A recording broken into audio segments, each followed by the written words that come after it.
Welcome to the Builders of Authority podcast, a show committed to helping you build authority for your brand. In the realm of business and personal branding, authority stands as a cornerstone. Authority isn't built overnight, it's built over time. So join us as we build something remarkable together. And now, here's your host, Adam McChesney. Welcome back, everyone, to another episode of the Builders of Authority podcast. Quick reminder before we hop into today's episode that we are continuing to grow our Builders of Authority community online. Builders of Authority is committed to helping you become the authority in your industry with personal branding. We have our free Facebook group that you can join by typing in Builders of Authority into the search bar. And in that group, there's daily content, weekly live trainings every single Tuesday at 3 p.m. Central, and much more. We have our Builders of Authority Mastermind, which includes a private Facebook group, three live weekly trainings and sessions, as well as access to our personal branding course and more. One-to-one personal branding coaching and consulting is also available. Reach out to us at buildauthority.co or send me a DM on social media and let's have a conversation. Our next BOA Live event is happening on Wednesday, June 26th here in downtown St. Louis. Tickets are on sale, so go over to buildauthority.co/event to grab yours today before it's too late. Today, we have another in-person episode for you. He and I originally got connected recently before our last BOA Live event. We knew a lot of the same people, and as it would happen, he actually heard about the event from a couple different people just weeks before, bought a ticket, came to the event. Really glad that he did. Got a chance to know him a little bit. Was a guest on his podcast just a couple of weeks ago and had a great time. Today, we're going to get a chance to learn a little bit more about him, dive into his story and his journey. My guest today is Matt Boyer. He is the owner at Boyer Painting and Boyer's Academy, and he's the host of the Lincoln County podcast. Matt, welcome to the show. Hey, thanks for having me. And BOA Live was awesome. Appreciate it. Had a great time, met a lot of people. It's always nice to be in a room like that with like-minded people that are taking those steps to move forward in their career. Whatever their path is, that they've decided to move forward with it instead of making the excuses. So it's always energetic and fun to be in those rooms. It is, absolutely. And I know you're throwing an event coming up here fairly soon. Tell us a little bit about that. May 29th, we have an event in St. Peters, Missouri. It's called Reconnect. And it's basically bringing together great speakers and like-minded entrepreneurs to speak about what their experiences have been and really give people that motivation and those skills to move forward in whatever their career are. And we're having a great turnout. We have amazing speakers. We're really excited for it, and definitely learning a lot hosting my first event like that. I've hosted a lot of martial arts events, but this has definitely been a new learning curve. Yeah, it always is. And you think you know everything, or you think you can anticipate what's going to come. I was even laughing, announcing our second event. I'm like, I already feel just a lot better knowing all the things that we ended up finding out along the way, that I don't have to do that now. I can just kind of get in event mode, which is nice. But yeah, when you do it the first time, there's a whole set of emotion that comes with it. Well, and then building the event up, hosting it, and speaking at it, that's something. Thankfully, my coach Jesse Cruz, last night we had our call, and he's like, "Hey, have you worked on your part?" He goes, "Because I know you're killing it on the event, because we got it all knocked out. I've got everything lined up." He goes, "Don't forget." I'm like, "No, I'm not. I remember. I'm the keynote. I have to get on stage. I haven't forgot." He goes, "It's really easy to do." Yeah. When you're participating in it, you're not just stepping back as a third-party host. Yeah, that is definitely something that I forgot about until a couple weeks before. I'm like, man, I forgot I have to actually go deliver on that. Yeah. So that's really cool. Well, yeah, give the audience a little bit of an introduction on yourself. I know I kind of, talked about some of the things that you're involved in, but give us, a little bit of a brief story on who you are. My name's Matthew Boyer. As you said, I own Boyer Academy and Boyer Painting. I've had Boyer Academy for 15 years now, Boyer Painting for going on 6, maybe into our 7th. It's all kind of a blur at this point. It's been so wild. Venturing into the speaking space, wanted to share my message and a lot of the lessons I've learned along the way with speaking and getting in front of audiences and being able to help and give back. I realized that as a martial arts instructor and coach, that's where my true passion is. The painting company's been a great tool to build that experience and that getting to 7 figures and how to do that in the contractor space. The Academy's been at 6 figures for a long time. This is my chance to kind of give back and teach those lessons. So it's really kind of where my heart is right now and where all my focus is at the moment, which is a lot on top of running both of those businesses as well. I was going to say, you're a busy guy. It's not as busy as it all looks, but yeah, but that's how I prefer to be. When I just had the academy, I gained a ton of weight. I got very depressed.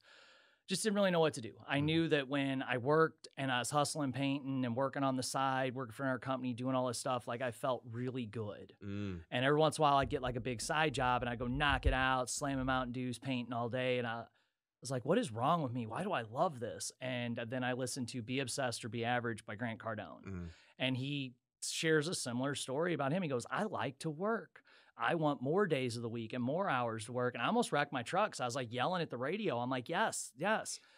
And the more I listened to it, I was like, oh, there's nothing wrong with me. I just like to be, because everybody would always say it. Oh man, you need to chill out a little bit. You need to rest. You need to relax. You should only have one business. You should do. And I let it get to me by not putting myself in the right rooms with the right people. I would let the naysayers and the small minds tell me you need to chill out. You need to relax. And Cardone talks about that in his book. And I mean, I seriously almost wrecked. I was turned off of Mexico Road onto Bryan Road going to a bid. And I did. I was like, yes, yes, yes. And that was a big moment for me to realize that I like to stay busy. It's what makes me feel good. Every once in a while it gets a little overwhelming, but if I don't have a lot on my plate, I don't have direction. I need that. I'm just that person. I need those things. Well, I think like one of the things you mentioned is, and I think this is where most people don't even take the chance on themselves, where people that are around them are like, hey, slow down a little bit, take a break. And as you mentioned, like I thought it for a while too. Like I thought I was crazy. Yeah. And it's really interesting. And that's why I like connecting with people like yourself that are here in St. Louis, to where even in the United States, it can feel super lonely in this whole aspect, but it really feels lonely in St. Louis until you meet people like yourself, Joey, Kyle, all those types of people where we're like, okay, we're not so crazy.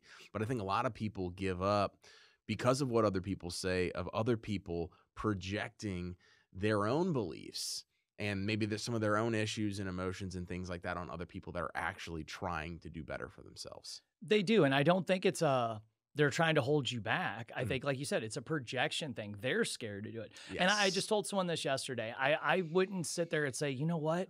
I'm just so confident and so smart and so this and so that. That's why I've just done all these things in my business. I tell them I'm probably just a little dumb or just brave, maybe. I don't know. But when I've seen an idea, I just have gone for it. Whereas I meet so many people that don't know which direction to go, even though they've got it laid out. I've had so many people come to me and ask questions about business, and the only step they're missing is the first step forward. They've got it laid out. They've got it laid out better than I had mine. Oh, yeah. Like, they've got stuff laid out to a point that I'm like, wow, that's really impressive. They're like, what should I do? I'm like, just go for it. And that's why the events like BOA Live and stuff are so great, because you leave those and you're surrounded by people that are telling you to go for it, that are supporting you. And it's a positive, like-minded attitude. When I leave those, I am energized. With my podcast, I'm talking to entrepreneurs and business owners and people like yourself, to where when I leave those recording sessions, I'm pumped.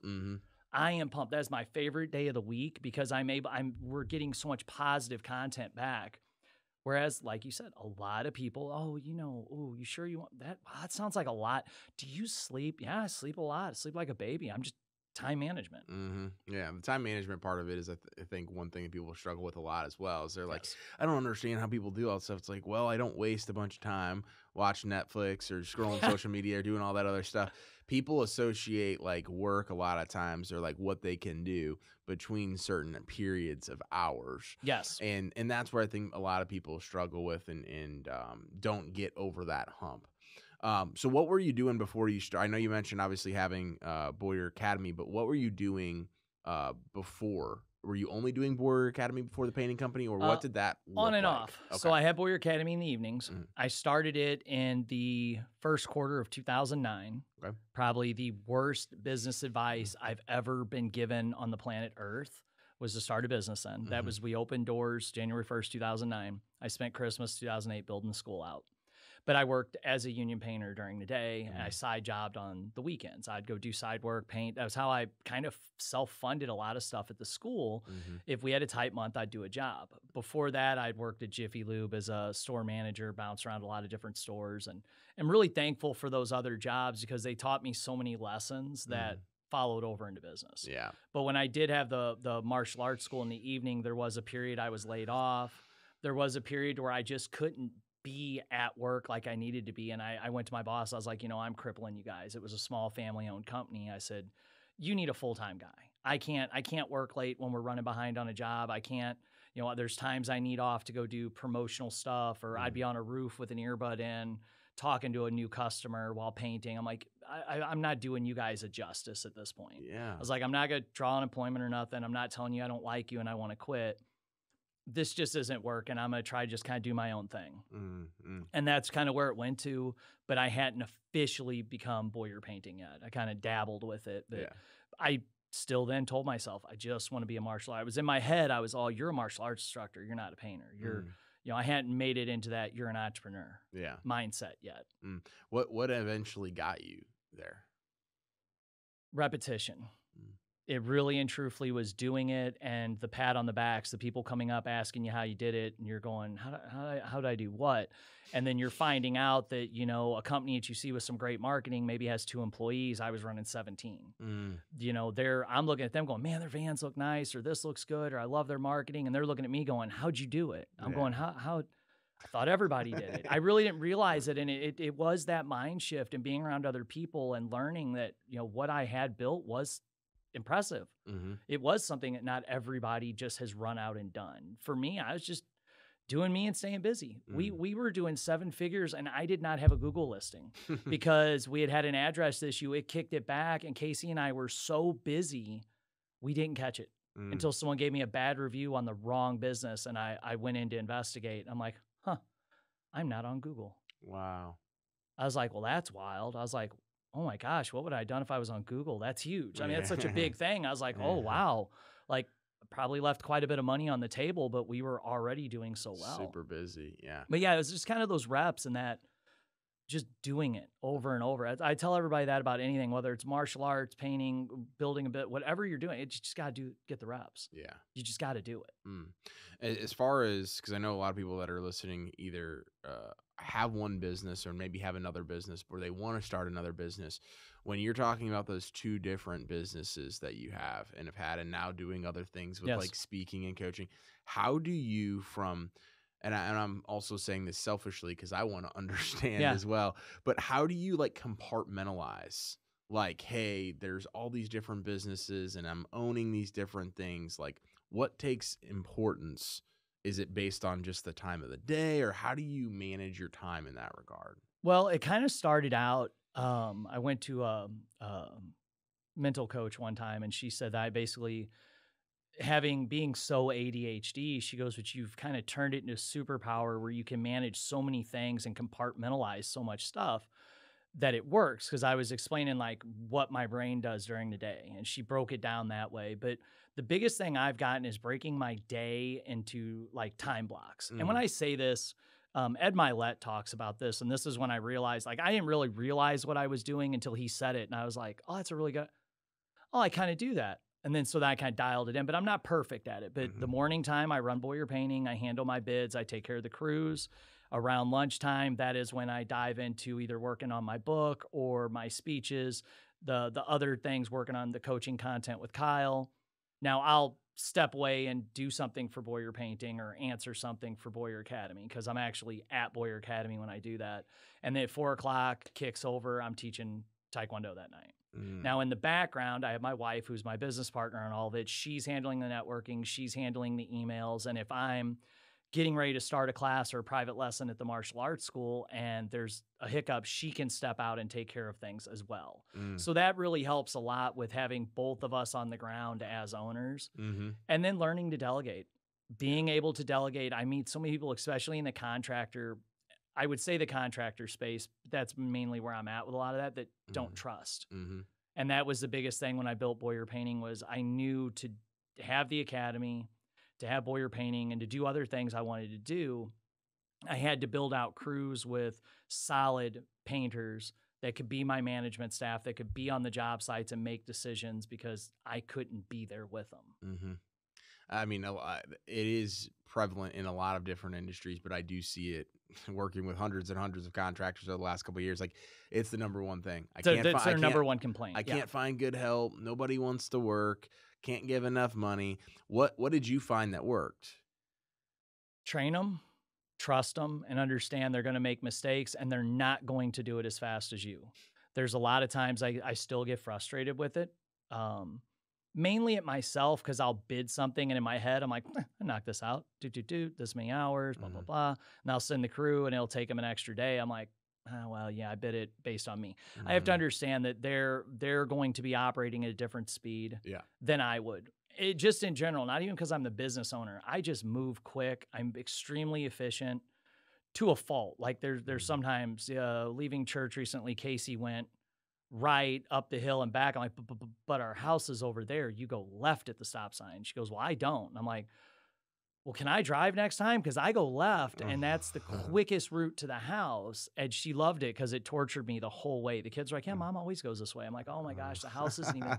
And I understand where she went, why she did it, but it killed me. Yeah. Like I'm deficient to a fault sometimes. Like I didn't get mad, but I was the whole time like, man, you are really messed up. I had to laugh, but I had to take that into account that they're going to move at a different rate. There's going to be mistakes. I have to give them all the details on the job. And basically the way we have it's the foremen show up the shop, they get their van, they meet their crew at the job site. When they get to the shop, they have their paint, they have their tools, everything's ready. They have work orders. I break it down for them, answer their questions. I'm available as soon as they get there, giving them everything they need to where their only job is to make sure it's a good paint job. Yeah. If the customer needs an addition added, they have to call the office. Not overloading their plate with a lot of different tasks. Yeah. I have 4 guys that have been on a 6-month job. It was a $340,000 job for Rouse Homes. Rich's job is to paint everything. If they need Rich at a different side of the building or a different area, or they've got something they got to add to the schedule, they call me and then I go discuss with Rich. And I tell him all the time, his job is to paint it and make it look good. My job is the logistics and make sure he's got his materials. I don't need him off and on his phone worrying about that stuff. I need him on the job. Yeah.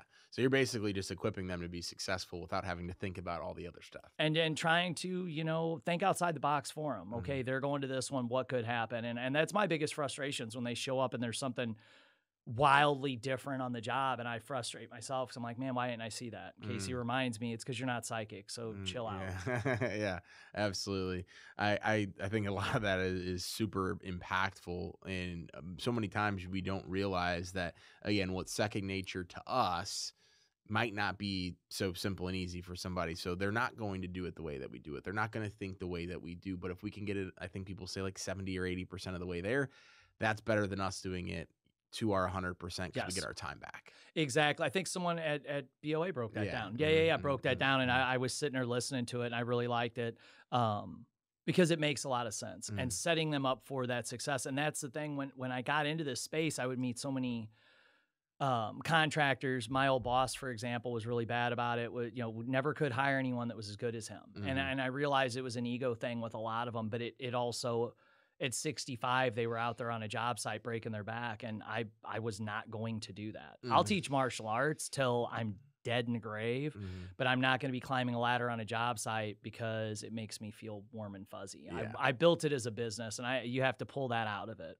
Yeah. If you want an actual business, you got to delegate and hire people. Otherwise, you have a job that you've created for yourself. Exactly. And that was what I didn't want. Because to be honest, when you break all the numbers down, if I just go paint stuff by myself out of my trailer, I can make one heck of a living doing, because I can do about a $5,000 job a week in less than 40 hours myself. Yeah. That's a pretty good living taking home, but I'm not going to do that at 60. Yeah. And I'm also not going to be able to drop my kids off at school or go to their events or, show up at different things that I'm able to just move my schedule and go to. Yeah. Being here today, for example, if I was just painting by myself, I'd never get to do this stuff. Yeah. So you're building your business around the lifestyle that you've designed in which you want to live. I love that. So I want to transition because Yeah. you have your brands of your companies, right, with your last name on it. Yeah. So talk to me a little bit about not just like how you've built the brand, but the importance, obviously, that it holds for you of like why you need to deliver at such a high level because it is your last name on that. Two things about that. One, I regret it with the painting company Okay. just because as I've learned more in business, building to sell, that's a no-no. Yeah.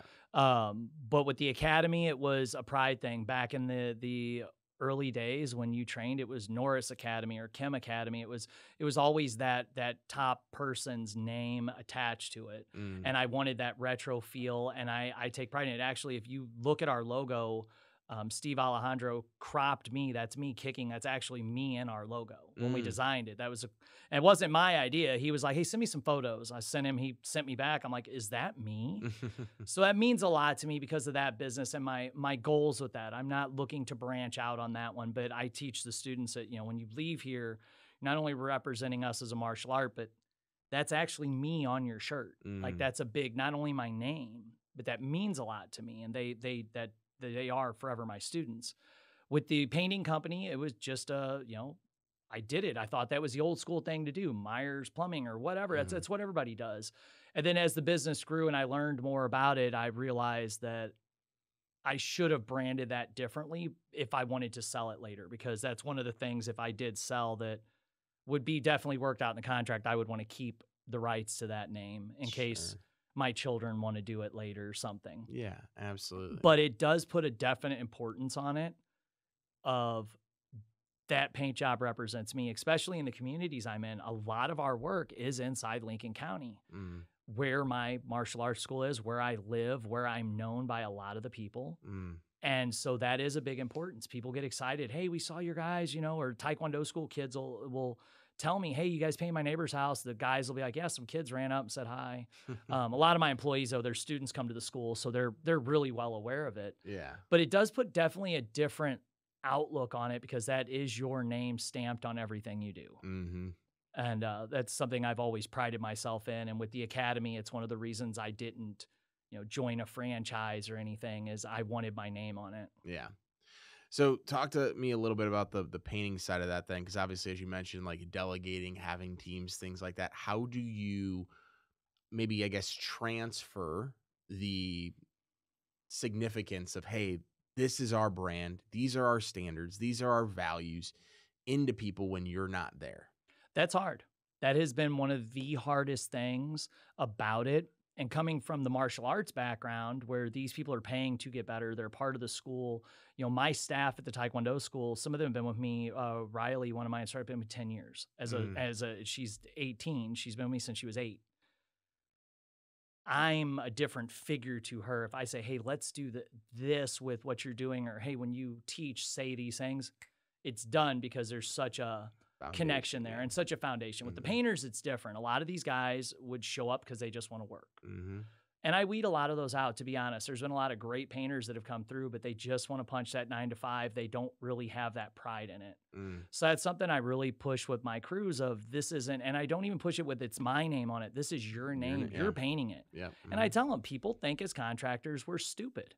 They think we're all drug addicts. A lot of us, I'm covered in tattoos. I've never done drugs. People think because we got tattoos, they think different things. So I really try to push out the guys of, hey, this is your job. I bid this one, and this is acclimated to you because this is your strong point. I got certain people that are better at certain things. I really want to see you kill it. This customer had issues with a previous contractor. Come on, let's show them how good you are. And really trying to teach that. Does it work all the time? No. Because we're dealing with someone that's an employee. They're not putting out that standard like we would on a daily basis. Like you said, it's not natural to them. But teaching them that and showing them that and telling them, this is your name is on it too. You want them and telling the customer, hey, when you write your review, tell us, how did Chris do? How did Rich do? Like, that makes them feel good. And they also have come back to me with us being such a respected name in our community. I have a lot of people that want to work for us because of that. They like it when they go to the store and people are like, oh, I know Matt. Or they go to dinner and they're like, hey, you know what? Here's some fries, guys. Matt and Casey have been great. They come down all the time because they're business owner friends of mine. a lot of my crew really enjoy that. They enjoy working for someone that's respected in the community. So that also lends another avenue. They want to be a part of that by doing a good job. Yeah. Well, I like how you talked about it. It's like you're not even positioning as, hey, this is my name. This is your name. This is us. And when you do that, it's like, hey, this is not my stuff. It's our stuff.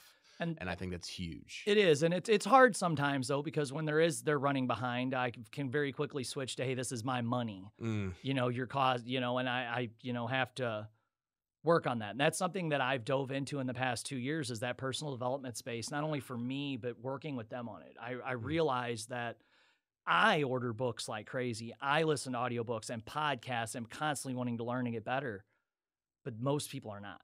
I'll mention books to people, and I had started doing this. Like, oh yeah, I was reading this one book by Grant Cardone or Jocko Willink or whoever, and people will be like, who? Like, you don't know who they are? Like, to me, that's all my feed is these great, these awesome people, and the people I had no clue. Yeah.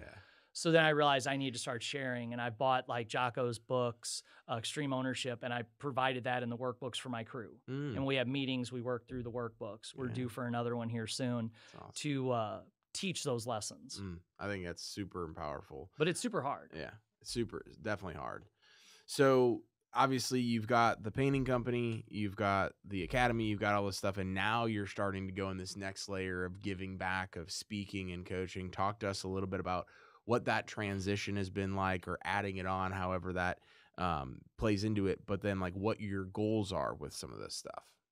The biggest thing for me was realize I kept having people reach out. I've got several friends that I work with and people I know, and not only business, but just personally, people coming to me, fathers at the school that see me coaching my kids and working with them. And going, I really want to connect with my kids better. And they've joined class to train with their children, things like that. And several nights for a while, I come home, I told Casey, I'm like, I don't know. And I used to tell everyone I'm not very religious. That's kind of changed for me since then. I used to tell her, I'm like, I don't know what big guy wants, but man, I am being constantly overwhelmed. Just, hey man, people coming out. So I started helping people, and I sat down with a friend that was looking at building a painting company, and we talked. And when I left that meeting, I was like, this is where I'm supposed to be, helping these people with the struggles. I've been through so many struggles in business, being able to help people with that and maybe save them some of those hardships. There's different times that we've had things go on that should have shut me down, but just through sheer determination and maybe a little stupidity, I didn't. Yeah. And so being able to help those people made me realize that. So it's been a big process of going to events, working with Jesse Cruz to learn how to speak properly and deliver a really good message. I've been in so many events where someone will get up and talk, but what did they do? What did they do? And I've been at others where someone gets up and speaks and you're like, whoa, I want to go burn everything down right now. Like, I'm ready. Yeah. And I knew there was a skill. Yeah. So learning that and sharing that message is something that really excites me, and I think is going to be a big game changer for me, just as far as, maybe Boyer painting was a step stool to something else. Maybe it was something to move me to something else. Not everything's you see a lot of people like, oh, that person used to do this and then this, and they do those now. They're doing Y. Well, maybe those were tools to guide them to that. And that's kind of how I feel this has been for me. This is my next step. This is where I can, the hundreds of books and the thousands of hours of podcasts and all this stuff that I've done, maybe, I can share that and all of my experiences to help the next generation move forward. Yeah. So many people want to complain about, oh, the younger generation doesn't want to work and they don't want to do, but what are you doing? I go to tech schools and talk to kids about how they can make money, not to go get a job as a painter, but to own a painting business. And I break down the financials and teach them kind of what I did. I work with, I think right now we got 87 kids at Troy has a construction tech program. Well, I go paint a house with them, but I don't just teach them to paint a house. I have conferences with the kids about the business of, hey, you want to be a carpenter? Great. You can make a lot of money as a carpenter, as a carpentry business. You don't have to just go swing a hammer for someone else. Yeah. And that's really, I think, where I'm supposed to be. Yeah. That's awesome. And it is one of those things that, like, I'm going through the same transition right now, where it's like luckily I've had the personal brand. I've had a lot of other things that have allowed me to build Builders of Authority, but it's almost an identity where you're like, am I crazy for leaving all of this, knowing what might not be the right now thing as like my big bang like I just had over there, but this is where I'm supposed to be. And people are going to question it, think you're crazy, all those different things. But like, there is something about knowing and putting my head on the pillow at night of like, I'm where I'm supposed to be, that you can't take that away from me. No. And it's really fulfilling. Of course, all crazy. And you're like, what the heck am I doing? Should I even be doing this?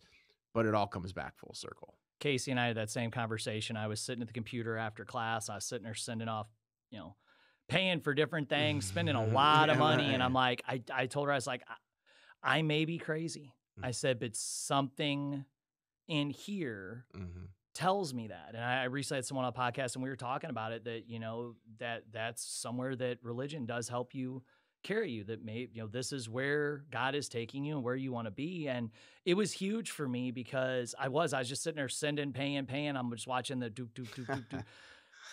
And I told her, I was like, I may be crazy. If this costs us everything, I promise I will be the hardest working guy at Jiffy Lube the rest of our lives if something happens, or I will paint more houses, do whatever I got to do. I was like, but thank you. Because not all spouses are going to share in that vision with us. And that's something that I think a lot of us, we look back on, but I've been trying to set more time aside to show that thanks, because when I sent her the text and said, hey, can you wait to buy a house? I want to use that $50,000 we've saved up to start a business. She said yes. If she'd have said no, I'd still probably be working for that company.